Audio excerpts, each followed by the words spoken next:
అందరికీ నమస్కారం. నా పేరు Rama. 'I hate my wife' 120వ భాగం. రచయిత జె. సుజాత గారు. శ్వేత వైపు చూసిన అభి, "నీకు జ్యూస్ తెస్తానుండు బుజ్జీ" అని చెప్పి అభి కిచెన్‌లోకి వెళ్తే, "వీడికి ఈ మధ్య బాగా ఎక్కువైంది. నన్ను, నా ఫీలింగ్స్‌ని అస్సలు పట్టించుకోవడం లేదు. వీడు బయటికి రాని, అప్పుడు నీ పని చెప్తా" అని పొట్ట నిమురుకుంటూ రంజిత్‌ని తిట్టుకుంటూ ఉంటుంది శ్వేత. విమల్ గారు, వినయ్ గారు, కేశవ గారు, ఒక పక్క వంశీ గారు, ఆనంద్, అతని తల్లి వాళ్ళకెదురుగా కూర్చుంటే విజయ్, దక్ష జాతకాలను మరొకసారి చూసి ముహూర్తాలు చూడటంలో బిజీగా ఉంటారు పంతులు గారు.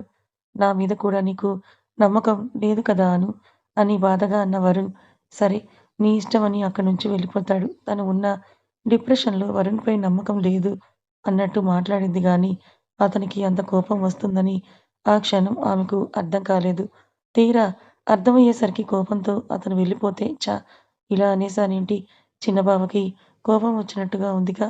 కోపంగా వెళ్ళిపోతున్న వరుణ్‌ని చూస్తూ ఉన్న అనూకి తను అన్న మాటలే గుర్తు వస్తే ఆ నైట్‌కి వరుణ్ గురించే ఆలోచిస్తూ నిద్రకు దూరమవుతుంది. తెల్లవారుజామునే లేచిన ఆమె ఫ్రెష్ అయ్యి వరుణ్‌కి సారీ చెప్పాలి అని ఫాస్ట్‌గా ఐసు వాళ్ళ ఇంటికి వెళ్తే అప్పటికే వరుణ్ లేవడం, కేశవ్ గారితో తోటలోకి వెళ్ళిపోవడంతో అతను వచ్చే వరకు అక్కడే ఉండాలి అనుకున్న ఆమెకు సిటీ నుంచి అప్పుడే ఐసు వాళ్ళంతా కూడా రావడంతో వాళ్ళతో మాట్లాడుతూ అసలు టైమే తెలీదు. కానీ ఎప్పటికో మధ్యాహ్నం వచ్చిన వరుణ్‌తో ఆమె మాట్లాడాలనుకున్న అనుని చూసి కూడా ఆమెను అవాయిడ్ చేస్తూ ఆమెకు మాట్లాడే అవకాశం కూడా ఇవ్వకుండా అభి, విజయ్ వాళ్ళతో బిజీ అవుతాడు వరుణ్. సాయంత్రం దక్ష వాళ్ళ ఫ్యామిలీ కూడా రావడంతో ముందే కబురు పంపిన పంతులు గారు కూడా రాగా విమల్ గారు, వినయ్ గారు, కేశవ్ గారు, ఒక పక్క వంశీ గారు, ఆనంద్, అతని తల్లి వాళ్ళకి ఎదురుగా కూర్చుంటే విజయ్, దక్ష జాతకాలను మరొకసారి చూసి ముహూర్తాలు చూడ్డంలో బిజీగా ఉంటారు పంతులు గారు.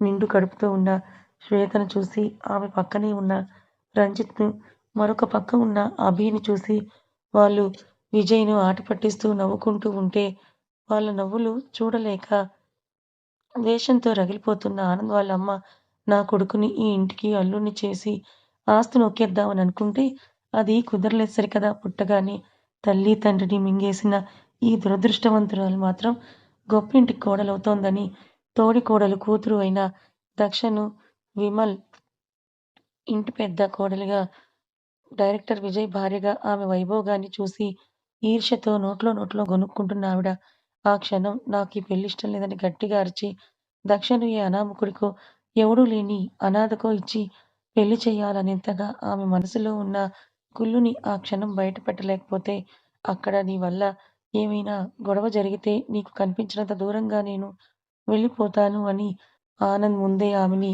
బెదిరించి నోరు మూయించడంతో ఏమీ చేయలేక సిగ్గుపడుతూ ఉన్న దక్షను చూసి ఓర్వలేక రగిలిపోతూ ఉంటే, ఇంకా రాని శివ కోసం గుమ్మం వైపే చూస్తూ ఉన్న ఐసు, ఆనంద్ తల్లి చూపు శ్వేత మీదే ఉండడం గమనించి శ్వేతకి అడ్డంగా నిలబడితే, "ఏంటి మిర్చి" అని చెల్లికి అడ్డంగా నిలబడిన ఐసుని కళ్ళు చిన్నవి చేసి అడుగుతాడు అభి. ఆవిడ మన శ్వేత వైపే మీరున చూస్తోంది బావ. చూస్తే చూడని ఐసు. ఇప్పుడావిడ చూస్తే ఏమైంది? అబ్బా! అన్నయ్య దిష్టి తగులుతుంది. కొంతమంది కళ్ళు మంచివి కావు. చెడు దృష్టికి నల్లరాళ్ళే పగులుతాయి. ఇంక మనుషులొక లెక్క. అసలే శ్వేత పొట్టపై కనిపిస్తుందని ఆమె అంటే, వెంటనే ఐసుకి అడ్డంగా నిలబడతాడు అభి. అయితే నీకు కూడా దిష్టి తగులుతుంది కదా మిర్చి అని అభి అంటే, అవును నిజమే. ముందు మీ ఇద్దరూ లోపలికి వెళ్ళండని శ్వేతను, ఐసుని అక్కడి నుంచి ఇద్దరిని ఉద్దేశించి రంజిత్ అంటే, అలా ఎలా వెళ్తాం? విజయ్ పెళ్లి కోసం మేము ఎంత క్యూరియాసిటీతో ఉన్నామో తెలుసా? అలాంటిది డేట్ వినకుండా ఎలా లోపలికి వెళ్తాం? మేము వెళ్ళం. మీ ఇద్దరూ అలాగే మాకు అడ్డంగా నిలబడండి అని శ్వేత అనడంతో తప్పక ఆవిడకు తమ భార్యలు కనిపించకుండా బావమరుదులిద్దరూ కాపు కాస్తూ ఉంటే వాళ్ళ ఇంటెన్షన్ అర్థమైన ఆనంద్ తల్లి మూతి వంకరపోయేలా తిప్పుకుంటుంది.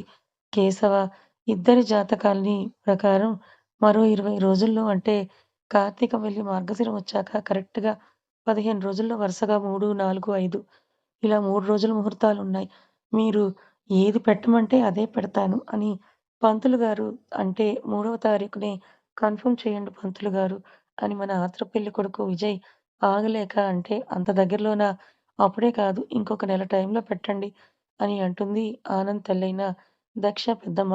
దక్ష అదృష్టాన్ని చూడలేక టైం దొరికితే ఏదో ఒక రకంగా దక్ష పెళ్లి ఆపించాలని ఆమె ఆశతో. కానీ తల్లి పప్పులు ఉడకనివ్వని మన ఆనంద్ ఆమె వైపే కోపంగా చూస్తూ అంకుల్ మాకు ఈ 3 రోజుల్లో ఏ రోజైనా పర్లేదు. అది మీ ఇష్టం అని అంటే అన్నీ నువ్వే మాట్లాడుతున్నావు.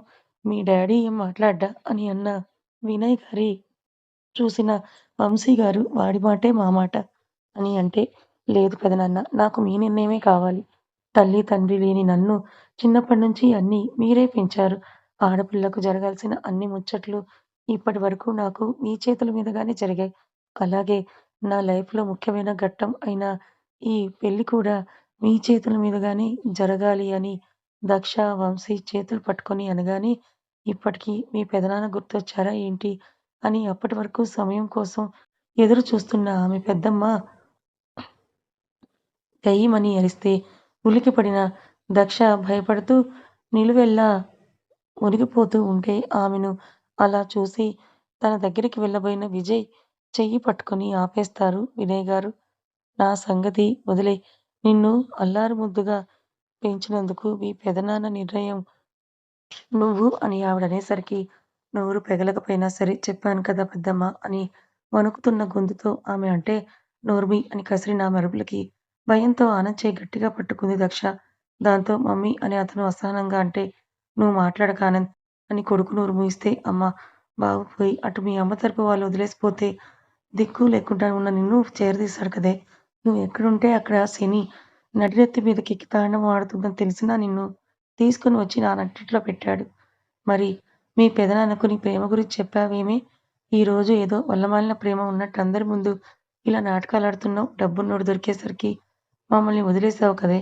పోన్లే ఇప్పటికైనా నా ఇంటికి పట్టిన శని వదిలిపోతుందని అంటున్న ఆమె మాట పూర్తి కాకముందే ఆమె చెంప చెల్లుమంటే డీటీఎస్ రేంజ్‌లో సౌండొచ్చి ఫోర్స్‌గా కొట్టిన చెంపదెబ్బకి గిర్రున ఒక రౌండ్ వేసిన ఆమె నేల మీద పడుతుంది. మొహం మొత్తం ఎర్రబడి సూటిగా కోపంగా ఉన్న వంశీ గారు కింద పడ్డ భార్య వైపు చూస్తుంటే తల తిరుగుతుందో, లోకం తిరుగుతుందో అర్థమవ్వక కళ్ళు నలుపుకుంటూ గింగిరాలు తిరుగుతున్నట్టుగా ఉన్న ఆమె అలా కింద పడిన చోటనే చేతులు నేల కానించి కణతల మీద చెయ్యి పట్టుకొని నొక్కుకుంటూ పైకి చూస్తే ఆమె అలా పడగానే అయ్యో! పెద్దమ్మ అని పరుగున ఆమె దగ్గరికి వెళ్ళిన దక్ష ఆమె భుజం చుట్టూ చేయి వేసి పైకి లేపితే కోపంగా ఆమె వైపే చూస్తున్న భర్తను చూసి చుట్టూ ఉన్న అందరినీ కూడా ఒకసారి చూసిన ఆమె అంతమందిలోనూ ఆమెను భర్త అలా కొట్టడం అవమానంగా ఫీలైతే అప్పుడు కూడా దీనంతటికి కారణం దక్షని అని అనుకున్న ఆమె తన భుజం మీద ఉన్న దక్ష చేతిని విసిరి కొడితే పెద్దమ్మ నోరు ముయ్యవే దౌర్భాగ్యురాలా! ఎంత బాగా నాటకాలాడుతున్నావే! ఎక్కడో ఉన్న నన్ను పెళ్లి పేరుతో ఇలా ఇక్కడికి తీసుకొని వచ్చి అందరి ముందు నన్ను అవమానపరుస్తావా? అందరి ముందు మీ పెదనాన్న నన్ను కొట్టేలా చేసి మళ్ళీ ఏమీ ఎరగనట్టు నిన్ను అందరూ మంచిదానివని అనుకోవాలని నన్ను పైకి లేపుతావా? అని అంటూ కళ్ళు ఎర్రచేస్తే అయ్యో! నేనెందుకలా చేస్తాను పెద్దమ్మా! పెదనాన్న ఎంతిష్టమో నాకు నువ్వు కూడా అంతే ఇష్టం అని ఆమె అంటే అబ్బబ్బో! ఎన్ని నాటకాలాడుతున్నావే! మొత్తానికి ఆ డైరెక్టర్‌కి కరెక్ట్ పెళ్ళానివి అనిపించుకుంటున్నావు నువ్వు అని ఆమె వెక్కిరిస్తుంటే వెక్కుతూ కంటి నిండా నీళ్లతో అమాయకంగా ఆమె వైపే చూస్తుంది దక్ష. ఇప్పటివరకు వాగింది చాలు అని భార్య వైపు చెయ్యి చూపిస్తూ గట్టిగా అరిచిన వంశీ, అసలు నువ్వు నా బిడ్డ గురించి అలా ఎలా మాట్లాడుతున్నావు? మాధురి, నీకు డబ్బు పిచ్చి ఉందని నాకు తెలుసు గానీ, ఇంత మరీ ఇలా జాతకాలు కూడా నమ్ముతావని నేననుకోలేదు. ఎవరు చెప్పారు? నా తమ్ముడు బిడ్డ దురదృష్టవంతురాలు అని. దాని దురదృష్టం వల్లే వాళ్ళు చనిపోయారని. నీకు దేవుడు దిగివచ్చి చెప్పాడా? ఆ! చెప్పు అని అంటూ ఆయన గట్టిగా అరిస్తే, ఆయన కోపానికి ఒక అడుగు వెనక్కి వేసిన మాధురి, దేవుడు ఎందుకు చెప్తాడు? అదే నిజమని మనకు అర్థం అవుతోంది గదా! అని అంటూ ఆమె చిన్నగా గొణుక్కుంటుంటే చంపేస్తాను. ఇంకోసారి ఆ మాటన్నావంటే నాతో పాటు అన్నీ చూసిందానివి అలా ఎలా మాట్లాడగలుగుతున్నావే? నీకు గుర్తుందా?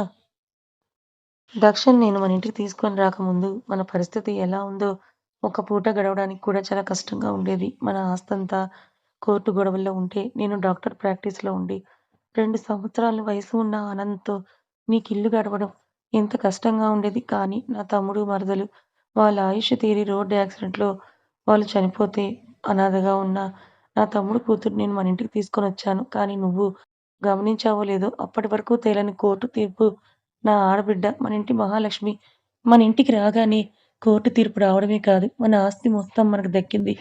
తమ్ముడు, మరదలు చిన్న వయసులోనే కాలం చేశారు. నేను బాధపడినా వాడి బిడ్డ రూపంలో వాళ్ళు నా ముందే ఉన్నందుకు ఆనందపడ్డాను. మన ఆస్తి మనకి వచ్చిందని. ఆ రోజు మనం ఎంతగా సంతోషపడ్డాం. నువ్వు మర్చిపోయావేమో! నేనైతే మర్చిపోలేదు. అంతేకాదు నా ప్రాక్టీస్ అవ్వగానే మంచి హాస్పిటల్‌లో గుడ్ ప్యాకేజీతో డాక్టర్‌గా నాకు జాబ్ కూడా వచ్చింది. ఇదంతా నా బిడ్డ వల్లే అని వంశీ గారు దక్షని దగ్గరికి తీసుకుంటే, దక్ష మన ఇంట్లో అడుగుపెట్టిన దగ్గర నుంచి మనకి అన్నీ అదృష్టాలే తప్ప నువ్వన్న దురదృష్టం ఏమీ జరిగింది? పైగా మన వాటా ఆస్తితో పాటు నా తమ్ముడు వాటా గూడా మన కిందే ఉంది. తనని మన బిడ్డలాగా కొంచెం ప్రేమను పంచాం. అంతే తప్ప నువ్వు నేను కష్టపడి తనకి దారబోసిందేముంది చెప్పు? అని అతను అరుస్తూ చిన్న డాక్టర్‌గా ఉన్న నేను ఆ హాస్పిటల్‌ని కొనేంత స్టేజ్‌కి వెళ్ళా. దానికోసం నీ బంగారంతో పాటు నా భర్తల బంగారం కూడా అమ్మేశా. అంటే న్యాయంగా చెప్పాలంటే నా హాస్పిటల్‌లో సగం నా కూతురికి కూడా ఉందనగానే ఆమె కళ్ళు పెద్దవి అవ్వడం చూసిన అతను ఏంటి షాకయ్యావా? నీకు చెప్పలేదు కానీ మన హాస్పిటల్ నా పేరుతో పాటు దక్ష పేరు మీద కూడా ఉంది. హాస్పిటల్‌పై మనకి ఎంత హక్కు ఉందో తనకు కూడా అంతే ఉంది. ఇల్లు, కార్, బ్యాంక్ బ్యాలెన్స్ అన్నిట్లో మంచిగా స్థిరపడ్డాం. ఇక నీకు ఏం శనొచ్చింది నా బిడ్డ వల్ల? అని అతను అన్న ప్రతి మాట నిజమే కాబట్టి ఆవిడ నోరు మెదపకపోతుంటే ఇప్పటివరకు ఇవన్నీ భర్తకు తెలియదు. నేనేం చేసినా అడిగేవారు లేరు అనుకున్న ఆమె అతను ప్రతీదీ అబ్జర్వ్ చేస్తున్నాడు, నోటిఫై చేస్తున్నాడని అనుకోగానే ఆమె నోరు పడిపోతుంది. తనని హాస్టల్ పేరు చెప్పి దూరంగా పంపిస్తే సరే ఇప్పుడు అందరూ అలా చదువుల కోసం, వాళ్ళ భవిష్యత్తు కోసం దూరం పంపుతున్నారు. నువ్వు కూడా అలాగే అనుకున్నావని అనుకున్నాను గానీ, నీ కడుపులో ఇంత కుళ్ళు పెట్టుకున్నావనుకోలేదు అని అన్న అతను ఆమెను అసహ్యించుకుంటుంటే, వినయ్ గారి వైపు తిరిగిన అతను, నాకు ఈ 3 ముహూర్తాల్లో ఏ డేట్ అయినా ఓకే వినయ్. నా ఇంటి ఆడపిల్ల పెళ్లి నేనే దగ్గర ఉండి మరీ అంగరంగ వైభవంగా జరిపిస్తా. మీ స్థాయికి ఏమాత్రం తక్కువ కాకుండా అన్ని లాంఛనాలతోనే నా కూతురు పెళ్లి తను ఇష్టపడ్డ విజయ్‌తోనే జరుగుతుంది అని అతను అనగానే, అందరూ నవ్వుతూ సంతోషంగా చూస్తే, కన్నీళ్లతో తల పైకెత్తి అతని వైపు దక్ష ప్రేమగా చూస్తుంది. నన్ను క్షమించరా బంగారం. నేను నా కొడుకు విషయంలోనే తప్పుగా ఆలోచించా అనుకున్నాను. కానీ అసలు తండ్రిగానే మీ ఇద్దరి విషయంలో ఓడిపోయాను అని ఇప్పటి వరకు తెలియదని తడికళ్ళతో అంటే పెదనాన్న అని దక్ష. డాడీ అంటూ ఆనంద్ చెరోవైపు అతన్ని పట్టుకుంటే మీరిలా బాధపడితే నాకు నచ్చదని ఇద్దరూ ఒకేసారి అనగా ఇద్దరి నుదుటిపై ముద్దు పెట్టిన అతను ముహూర్తాలు రాస్తున్న పంతులు గారి వైపు చూస్తే నా ఇంటి పెద్ద కోడలిగా నీ కూతుర్ని పంపితే చాలు వంశీ. నాకు ఈ కట్నాలు లాంఛనాల మీద పెద్ద ఆశ లేదని అన్న విమల్ గారు అసలు దక్ష రేవులో తాళ్ళ ఎదిగిన ముదురు అయిన వాణ్ణి చేసుకోవడమే ఎక్కువ అని మేమనుకుంటుంటే కట్నాలు, లాంఛనాలు అని మా వాడి మీద మాకే హైప్ వచ్చేలా చేయకు వంశీ అని అతను అనగానే అందరూ గట్టిగా నవ్వితే డాడీ అని గట్టిగా అరుస్తాడు విజయ్. ఏంట్రా నేను చెప్పింది నిజమే కదా! తనని నువ్వు ఇష్టపడడం వల్లే కదా! నీ జాతకాలు చూపిస్తే నీకు ఉన్న దోషం గురించి తెలిసింది, పూజలు చేసింది. లేదంటే నీకు కుదరని సంబంధాల గురించే ఆలోచించేవాళ్ళం గానీ, నీ దోషం గురించి మాకు తెలియదు కదా! అప్పుడు ఎన్నాళ్ళైనా ఇలా సింగిల్ చింతకాయలాగా పెళ్లి కాని విజయ్‌లాగా ఉండిపోయేవాడివి కదా!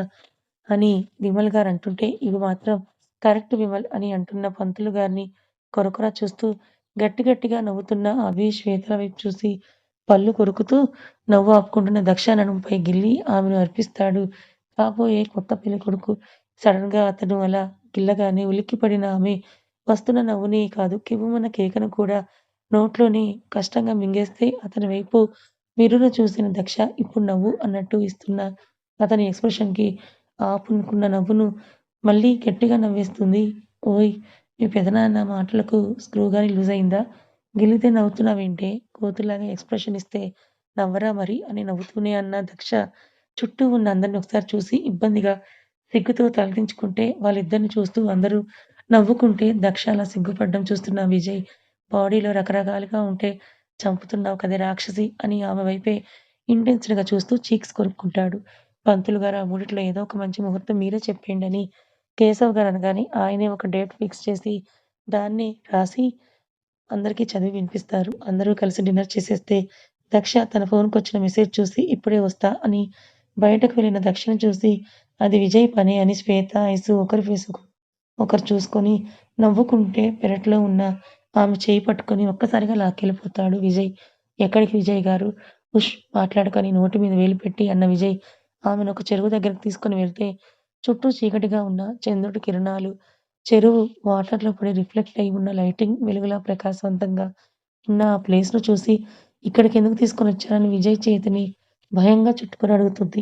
అంత దగ్గరగా వచ్చిన ఆమెను అమాంతం తన కౌగిలిలో బంధించిన విజయ్, "నిన్ను చాలా మిస్ అయ్యాను" అని గారంగా అంటే, మనం ఎప్పుడు దూరంగా ఉన్నామని మిస్ అవ్వడానికి విజయ్ ఒక చోట కలిసే ఉన్న పూజల పేరు చెప్పి, "నిన్ను ఇంత గాఢంగా హత్తుకొని చాలా రోజులైంది కదా! అందుకే ఈ మిస్ ఫీల్. అలాగే ఇలా ముద్దులు పెట్టుకొని కూడా చాలా రోజులే అయ్యింది కదే! అందుకే ఈ మిస్ ఫీల్" అని ఆమె మొహం మొత్తం ముద్దుల వర్షం కురిపిస్తున్న విజయ్ ఆమె పెదవులపై చిన్న పెక్కిచ్చి, "రేపు నువ్వు మీ ఇంటికి వెళ్ళడం ఎందుకే?" అని 2 చేతులతో ఆమె చెంపలు పట్టుకొని నిమురుతూ అతను గారంగా అంటుంటే, "పెళ్లి చేసుకోవాలి అంటే ఈ దూరం తప్పదు డైరెక్టర్ గారు. ఆహా! నిన్ను చాలా మిస్ అవుతానే. నేను కూడా. మరి ఉండిపోవచ్చు కదా రెయిన్‌బో. ఏంటలా చూస్తున్నావు? మీరు ఇలా ఎప్పుడు పిలిచారో గుర్తుందా? నేను నిన్ను చూసిన ఫస్ట్ చూపులోనే నా గుండె జారి గల్లంతయినప్పుడు అది నీ దగ్గరే భద్రంగా ఉందని తెలిసాక ఇలాగే పిలిచా కదా! అని అతను ఆమె కళ్ళలోకి చూస్తూ అంటే మన ఫస్ట్ మీట్‌నే మిస్‌అండర్‌స్టాండ్స్‌తో గొడవలతో జరిగింది కదా! అని అంటున్న దక్ష ఫేస్ ఒక్కసారిగా డల్ అయితే అది చూసిన Vijay past is past mental. ఆ పాస్ట్‌లో నా వల్ల మీ అందరూ బాధపడ్డారు కదా! ఇప్పుడు అదే నీ వల్ల ఇంత హ్యాపీగా ఉన్నాం కదా! ఇంకొన్ని రోజులు నా రెయిన్‌బో పూర్తిగా నాదైపోతుంది. నా సొంతం అయిపోతుందని నేనెంత హ్యాపీగా ఉన్నానో నీకు తెలుసా?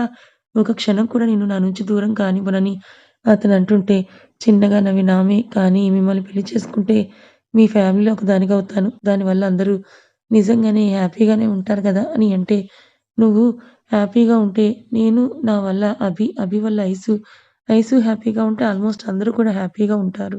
రెయిన్‌బో అవన్నీ గుర్తు చేసుకుంటూ ఇప్పుడు నువ్విలా సాడ్‌గా ఉంటే నా మనసేం బాగోదే అని అన్న విజయ్ చెరువు పక్కనే ఉన్న దిమ్మ మీద కూర్చొని ఆమెని తన ఒడిలో కూర్చోబెట్టుకొని ఆమె నడుం చుట్టూ చేతులు వేసి మెడ వంపుల్లో తలను అదిమితే ఆమె సపోర్ట్ కోసం విజయ్ మెడ చుట్టూ చేతులు వేస్తుంది. నిన్ను చూడకుండా అన్ని డేస్ నేను ఉండలేను పిచ్చి. లవ్‌లో ఉన్నప్పుడు దూరం కూడా చాలా బావుంటుంది డైరెక్టర్ గారు. అంతేనా? అంతే. ఎంత ఈజీగా చెప్పేస్తున్నావే. అంతే అంటే అంతే. నీకు అస్సలు జాలే లేదు నా మీద తెలుసా? అయ్యో! చిన్న పిల్లాడు. నేను లేకుండా ఉండలేడు. హగ్ లేకుండా, కిస్ ఇవ్వకుండా ఉండలేడని కొద్దిగా అయినా జాలుందా? ఇంకా నయం పసిపిల్లాడు బెంగ పెట్టుకొని ఉంటాను అనలేదు. మనకి పిల్లలు పుట్టే వరకు నేనే నీకు పిల్లాడిని గాని జోకొట్టి నిద్రపుచ్చవే అని ఆమె మెడవంపుల్లో గట్టిగా మొహం అదుముతుంటే అతని మీసాల తాకిడికి గిలిగింతలు పుడుతున్న దక్ష కిలకిలా నవ్వుతుంది. "విజయ్ గారు నన్నొదలండి. మీ మీసాలు గుచ్చుకుంటున్నాయి" అని ఆమె నవ్వుతూ అంటుంటే, "వదలను. నాకిలా బావుంది రెయిన్‌బో. నాకు మాత్రం ఏదోలా ఉంది" అని ఆమె అనగానే టక్కున ఆమె నుంచి దూరం జరిగిన విజయ్ ఆమె మొహంలోకి చూస్తూ "ఎలా ఉందేంటి?" అని చిలిపిగా నవ్వుతూ ఐ వింక్ చేస్తే సిగ్గుతో ఆమె బుగ్గలు ఎరుపెక్కుతాయి. "ఇంక వెళ్దాం. ఎవరికైనా మనం లేమని డౌటొస్తే బాగోదు. ఇప్పుడు మిడ్‌నైట్ అయ్యింది. అందరూ వాళ్ళ పార్ట్నర్స్‌తో డీప్ రొమాన్స్‌లో బిజీగా ఉంటారు గానీ, మనల్నెవరు పట్టించుకోరులేవే. ఛీ! మీకసలు సిగ్గు లేదు. అసలు ఇలా ఎవరైనా మాట్లాడతారా? ఉన్నదున్నట్టు మాట్లాడితే మంచోడు అవ్వడు నాకెప్పుడో తెలుసు. కానీ పద వెళ్దాం. వాళ్ళలా మిడ్ నైట్స్ నేనెప్పుడు నీతో బిజీ అవుతానో అని గొణుక్కుంటూ ఆమెను లేపి నుంచోబెట్టిన విజయ్ పైకి లేచి ఆమె చేయి పట్టుకొని కబుర్లు చెప్తూ ఇంటికి వెళ్ళిపోతే వాళ్ళ కోసమే అన్నట్టు కాలు కాలిన పిల్లిలా అటు ఇటు తిరుగుతూ గుమ్మంలోనే ఎదురు చూస్తూ నిలబడుంటారు అభి, శ్వేత, ఐసు, రంజిత్, శివ ఇంకా ఆనంద్. ఎవరూ ఉండలేరులే అని మెల్లిగా దక్షతో కలిసి దర్జాగా ఆమె భుజంపై చెయ్యి వేసుకొని కబుర్లు చెప్తూ వెళ్ళిన విజయ్ వాళ్ళని చూసి తన వాగుడుకి బ్రేక్ వేస్తే వాళ్ళని చూడగానే దక్ష ఇబ్బంది పడుతుంది. కథ ఇంకా ఉంది. కథ నచ్చితే లైక్ చేయండి. మరి కొంతమందికి షేర్ చేయండి. Thank you so much.